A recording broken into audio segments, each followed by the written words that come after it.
El 29 de enero de 1985, un pelotón de fusilamiento de gendarmes chilenos acababa con la vida de dos de sus compañeros, Top Collins y Jorge Sagredo, conocidos como los psicópatas de Viña del Mar. Estos habían sembrado el terror durante casi 2 años en la noche viñamarina, acabando con la vida de más de 10 personas junto con la violación de 4 mujeres. El costero municipio de Viña del Mar, una de las localidades más lúdicas y famosas de nuestro país, comenzaba la noche del 5 de agosto de 1980 a sufrir una ola de homicidios y violaciones perpetradas por dos desconocidos. Se daba así inicio a uno de los casos policiales más famosos de Chile, el que sembraría sin duda el pánico en la sociedad de la época y por sobre todo en la ciudad Jardín. La historia de los psicópatas de Viña del Mar es un caso digno de recordar. Basamos nuestra elección en lo interesante del caso, para ser objeto de análisis de distintos tipos. En primer lugar, por el hecho de ser uno de los casos más bullados de asesinos seriales en el país, llamando la atención principalmente en el ámbito criminológico de la persona que comete el delito. En segundo lugar, porque fue la última vez que se aplicó la pena de muerte en Chile, siendo una referencia muy importante en el ámbito de la pena en el derecho penal. En tercer lugar, nos llamó la atención el hecho de que los asesinos hayan sido funcionarios de Carabineros, cosa que dificultó de sobremanera los trabajos de investigación del caso y dejó una sensación de inseguridad en la población digna de ser analizada. Por último, la elección de este caso en particular se debió en gran medida a la forma de comisión del delito, su repercusión en la ciudadanía de ese entonces, su impacto sociocultural y por sobre todo el hecho de que se cometió en esta ciudad. Estos ingredientes hacen que nos sintamos como grupo más que motivados a ahondar en los registros de la época, investigar e intentar comprender, mediante un extenso estudio, los hechos cometidos. Principales aspectos fácticos relevantes del caso de los psicópatas de Viña del Mar.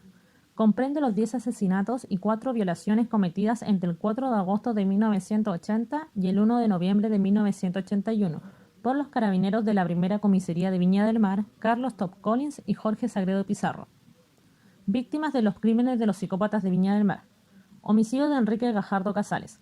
El 4 de agosto de 1980, camino al Olivar, en la cercanía del Jardín Botánico, Enrique Gajardo, de 35 años, es asesinado de un disparo en el pecho. Se encontraba con una acompañante, la cual fue ultrajada sexualmente, logrando huir, pero se desconoce su identidad. Homicidio de Alfredo Sánchez y violación de Luisa Bolvaso. 12 de noviembre, en un automóvil Renault, el médico Alfredo Sánchez, de 34 años, y la enfermera Luisa Boll se encontraban en el sector de Laguna Sausalito. Alfredo es sacado del auto y es ultimado de 2 disparos en el tórax, y su acompañante es violentada sexualmente por los individuos. Homicidio de Fernando Lagunas Alfaro y Delia González Apablaza. 28 de febrero de 1981, en el término del Festival de Viña, se encontraban en las inmediaciones del estero Marga Marga Fernando Laguna, de 54 años, y la prostituta Delia González, de 24 años. Ambos reciben 3 disparos cada uno y la mujer es acuchillada.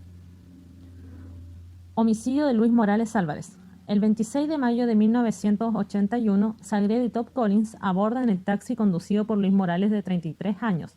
Llegando a la altura del sector de Granadillas, es asesinado de un disparo en la espalda y lo abandonan en un basural, repartiendo entre ambos el dinero del taxista. Homicidio de Jorge Nostroza Letelier y violación de Margarita Santibáñez y Baceta. El mismo 26 de mayo, en el sector de Reñaca Alto, conduciendo el taxi robado de Luis Morales, encontraron un automóvil Fiat Ritmo detenido. En su interior se encontraba Margarita Santibáñez junto a su hija y el obrero Jorge Nostroza, de 31 años. Este último es bajado del auto y le disparan en su cabeza, mientras que la mujer es violada. Homicidio de Raúl Aedo León. El 28 de julio de 1981, los carabineros abordaron el taxi conducido por Raúl Aedo, de 25 años, y le disparan por la espalda, para luego ambos arrojarlo a una quebrada en el sector del Jardín Botánico. Presumiéndolo muerto, mientras el taxista volvía a subir la quebrada, es ultimado con otro disparo. Homicidio de Óscar Noguera y Nostroza y violación de Ana María Riveros Contreras. El mismo día 28 de julio, los carabineros detuvieron un automóvil en el sector de Cuesta El Panganal, que era conducido por Ana María Riveros, de 30 años, y acompañada de Óscar Noguera, empleado bancario de 27 años. El hombre es sacado del automóvil y asesinado con 2 disparos, mientras que la mujer es violada en el asiento trasero del auto. Homicidio de Jaime Ventura Córdoba y homicidio y violación de Roxana Venegas Reyes. El 1 de noviembre de 1981, bajo el puente Capuchinos, ubicado en Playa Caleta Barca, los carabineros realizaron su último crimen, encontrando a Roxana Venegas, de 22 años, y su novio Jaime Ventura, de 18, el cual es ultimado por un disparo en la espalda, mientras que su acompañante es ultrajada sexualmente y posteriormente asesinada de un disparo. Existieron dos investigaciones paralelas durante esta serie de crímenes. Una fue conducida por el OS-7 de Carabineros de Chile y la otra por un grupo especial de la Policía de Investigaciones de Chile, dirigida por el comisario Nelson Lillo. El cabo Juan Quijada, también perteneciente a la primera comisaría de Viña del Mar, luego de que Sagredo le confesara sus crímenes, el cabo lo denunciaría al grupo especial de Carabineros OS-7. Sagredo y Top Collins fueron entregados a la justicia el día 8 de marzo de 1982. Ambos confesaron públicamente, extra y judicialmente todos sus crímenes. En el proceso judicial de Sagredo y Top Collins fueron declarados reos por la ministra en visita Dinora Camerati el día 12 de marzo de 1982. Carlos Top Collins y Jorge Sagredo Pizarro fueron declarados culpables y condenados a la pena de muerte en sentencia dictada en primera instancia el día 8 de enero de 1983 por el ministro en visita Julio Torres. El fallo estableció distintos grados de culpabilidad de ambos carabineros en cada uno de los asesinatos. Junto a los crímenes se le sumaron varios delitos como robo y ofensas a la moral. La sentencia fue confirmada en segunda instancia por la unanimidad de la primera sala de la Corte de Apelaciones de Valparaíso y la sentencia fue ratificada por unanimidad de la tercera sala de la Excelentísima Corte Suprema el día 12 de enero de 1985. Fusilamiento. Luego de que se les fuera negado el indulto por el presidente Augusto Pinochet y con alrededor de 50 personas entre autoridades y periodistas, el fusilamiento se materializa en la cárcel de Quillota, Valparaíso, seleccionada por su medida de seguridad a las 5:52 horas del día 29 de enero de 1985. El batallón realiza la descarga armados con una sola bala. Luego de 6 interminables minutos, los médicos dan cuenta de su muerte, en lo que sería la última vez que se aplica la pena capital en Chile.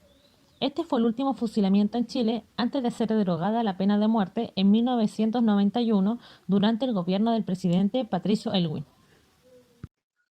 Un punto para destacar de este caso es que la investigación que se realizó para dar con los perpetradores de los delitos cometidos en esa época nos da a entender que era bastante prematura y que de no ser por la puntual intervención del carabinero Cabo Juan Quijada, muy probablemente se hubieran cometido un mayor número de delitos antes de poder dar con los culpables, si es que se hubiera llegado a dar con ellos, dejando expuesto la poca capacidad de los organismos de investigación de la época, lo cual de cierta forma se entiende por los años en que ocurrieron estos hechos, como también por la identidad de quienes terminarían siendo conocidos como los psicópatas de Viña del Mar.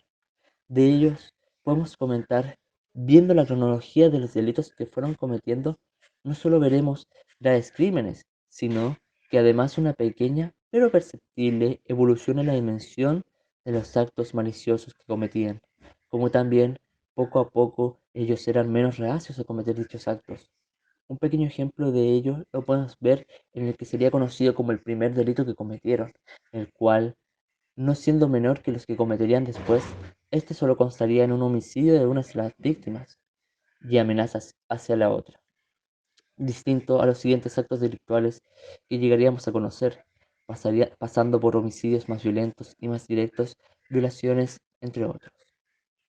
A todo esto, también es importante la información declarada por el mismo Juan Quijada, quien sospechando de Jorge Sagredo como el autor de los delitos que afectaban a la ciudad Jardín, se relacionó con él y con ello fue conociendo que los hechos que se investigaban en esa época no eran el comienzo de la historia, eran solo un terrible avance de una parte de los actos cometidos por Jorge Sagredo, el cual fue avanzando de delitos menores hasta los crímenes que conocemos hoy en día y que fue dándole a conocer al impactado Juan Quijada, que posteriormente realizaría lo posible para llevar tanto a Jorge Sagredo como a Carlos Top Collins ante la justicia. Para finalizar, con los antecedentes vistos, a la luz de las teorías criminológicas, podemos decir que este caso se encuadra con bastante comodidad dentro de la teoría de la asociación diferencial, lo cual nos permite entender la forma de actuar de estas personas, quienes llegaron a cometer tales crímenes en esa época.